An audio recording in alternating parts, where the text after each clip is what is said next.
Journey with Jo అన్నటువంటి పేరుతో దేశమంతా తిరుగుతూ ఆ పైన పాకిస్తాన్ వాళ్ళతో సంబంధాలు పెట్టుకుని పాకిస్తాన్కి గూఢచర్య కార్యకలాపాలు చేసి అరెస్ట్ అయి ప్రస్తుతం కస్టడీలో ఉన్నటువంటి జ్యుడిషియల్ కస్టడీలో ఉన్నటువంటి జ్యోతి మల్హోత్రా కేసు కొత్త మలుపు తిరుగుతోంది. కేరళలో ఈమెకు సంబంధించి అక్కడ ఉన్న బీజేపీ మాజీ అధ్యక్షుడు కె సురేంద్ర సంచలన ఆరోపణ చేశారు.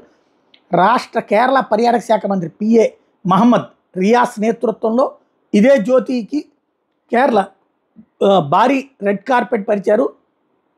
అసలు టూరిజం డిపార్ట్మెంటే స్పాన్సర్ చేసింది. ఇతను రాష్ట్ర ముఖ్యమంత్రి పినరయ్ విజయన్ అల్లుడు. ఆ విషయాన్ని ప్రస్తావించారు.